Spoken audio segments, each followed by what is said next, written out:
പേടിക്കണ്ട. നമ്മളെങ്ങോട്ടാ പോകുന്നത്?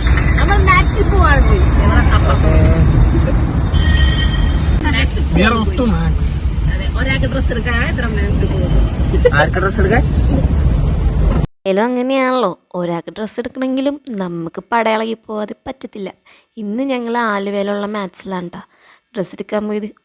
ഒരാൾക്കുള്ള ഡ്രസ്സില്ലേ അതെടുക്കാൻ ഒരു 20 മിനിറ്റൊക്കെ ധാരാളമെന്നും പറഞ്ഞിട്ടാണ് ഇതിൻ്റെ ഉള്ളിലേക്ക് കയറിയത്. ഇതിൻ്റെ ഉള്ളിൽ കയറിയപ്പോഴേക്കും മനസ്സിലായി സത്യാവസ്ഥ. 4 മണിക്ക് കയറി ഞങ്ങൾ അതിൻ്റെ അകത്തുനിന്ന് ഇറങ്ങിയത് 5:30 ഇപ്പോഴത്തെ കളക്ഷൻസ് എങ്ങനെയുണ്ടാ എന്നൊരു ചോദ്യം ചോദിച്ചാൽ തിരിച്ചു പറയാൻ എനിക്കറിയില്ല. കാരണം ആദ്യമായിട്ട് അതിൻ്റെ ഉള്ളിലേക്ക് ഞാനിപ്പോൾ കയറണത് കുറേ നാൾക്ക് ശേഷം.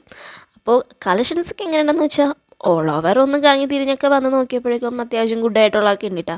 നമ്മുടെ കൂട്ടുകാരത്തെ അതിൻ്റെ ഇടയ്ക്ക് ഡ്രസ്സൊക്കെ സെലക്ട് ചെയ്യാൻ പോയി. ഞങ്ങളും കുറച്ച് സെലക്റ്റൊക്കെ ചെയ്ത് കൊടുത്തു. ഞങ്ങളെയും കത്തിന്ന് ഇവന്മാർ കുറേ നേരമായി മുഷിയുന്നു. ഒരു 2 ചെയർ അവിടെ ഇടായിരുന്നു എന്നുള്ളൊരു ഓപ്ഷൻ ഞങ്ങൾക്ക് ഉണ്ടായിരുന്നു കേട്ടോ. അതിൻ്റെ ഇടയ്ക്ക് അവർ വേറെ സ്കില്ലൊക്കെ പഠിച്ചു എന്നാണ് കണ്ടത്. അത് ഇതിൻ്റെ ഇടയിൽ ഞാൻ കാണിച്ചു തരാവേ. ഇതാണ് നമ്മുടെ ജോണേട്ടൻ. പിന്നെ ഇതാണ് മീഷോ അമ്മച്ചി എനിക്ക് പുതിയതായി തന്ന ക്രോക്സ്. അപ്പോൾ ഇതാണ് നമ്മുടെ സ്കില്ല് പഠിച്ച ആശാനും അദ്ദേഹത്തിൻ്റെ കഴിവും. അപ്പോൾ ഞങ്ങളൊക്കെ അത് കുറേ നേരം വെയിറ്റ് ചെയ്ത് അവർ മുഷിഞ്ഞപ്പോൾ അവരവരുടെ പുതിയ പരിപാടിയൊക്കെ ആരംഭിച്ചിട്ടു. അപ്പോൾ നമ്മുടെ അനുസാറ് തുണി മടുക്കാൻ പഠിച്ചിരിക്കുകയാണ് ഗോയ്സ്.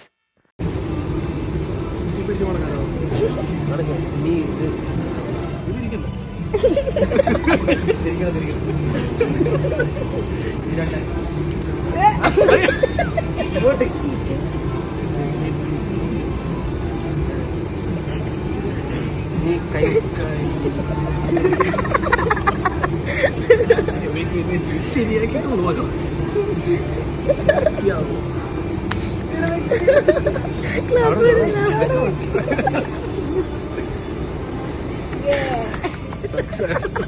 നല്ലത് ആര് ചെയ്താലും പ്രോത്സാഹിപ്പിക്കണമല്ലോ. അതിനിടയ്ക്ക് വാഴ നനയാൻ പോയി, അതായത് കൂട്ടുകാരിൽ നല്ല ഡ്രസ്സ് എടുക്കാൻ പോയി. അതിനിടയ്ക്ക് ചീരയായ ഞാനൊന്നും കൂടി നനയാന്ന് വിചാരിച്ചുകൊണ്ട് ഞാൻ കുറേ ട്രയലൊക്കെ ട്രൈ ചെയ്ത് നോക്കി കേട്ടോ. പുതിയ ഡ്രസ്സ് മീൻസ് അവിടെയുള്ള നല്ല കളക്ഷൻസ് അല്ല, എനിക്കിഷ്ടമുള്ള കളക്ഷൻസൊക്കെ മാത്രം എടുത്തിട്ട് ട്രൈ ചെയ്ത് നോക്കി.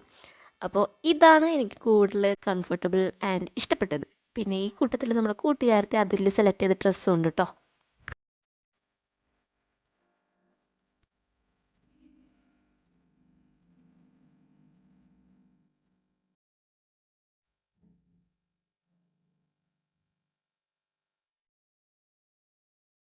ഓള് ബില്ലടിക്കാൻ പോയ കൂട്ടത്തിൽ ഞങ്ങൾ അവിടെ റാൻഡമായിട്ട് കറങ്ങി തിരിഞ്ഞിട്ട് അവിടുത്തെ പെർഫ്യൂമും ഡ്രസ്സും ഒക്കെ ഇങ്ങനെ കൊള്ളാമോ കൊള്ളൂലേ കൊള്ളണ്ടോ അങ്ങനെയൊക്കെ നോക്കി ഇങ്ങനെ നിർണ്ണിച്ചു.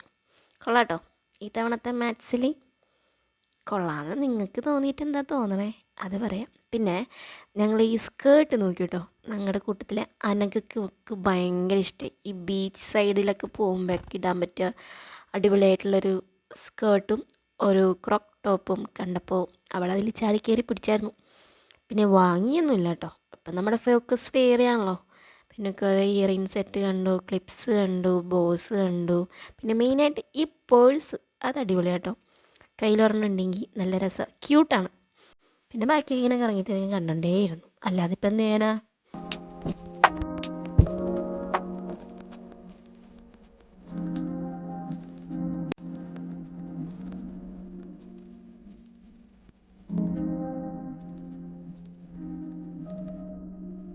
അങ്ങനെ നീണ്ട മണിക്കൂറുകളുടെ ഇടവേളയ്ക്ക് ശേഷം ഇന്ദുചൂടൻ വന്നിരിക്കുകയാണ്, ബില്ലിങ്ങും കഴിഞ്ഞ് ഡ്രസ്സൊക്കെ ആയിട്ട്. അപ്പോൾ ഈ വീഡിയോയിൽ ഇച്ചിരി ഭാഗങ്ങളിലൊന്ന് ഇഷ്ടപ്പെട്ടിട്ടുണ്ടെങ്കിൽ ഒന്ന് ലൈക്ക് ചെയ്ത് സബ്സ്ക്രൈബ് ചെയ്ത് സപ്പോർട്ട് ചെയ്യില്ലേ. അത്രയൊക്കെ ഉള്ളൂടാ ഇന്നത്തെ പരിപാടി. അപ്പോൾ ശരി എന്നാൽ.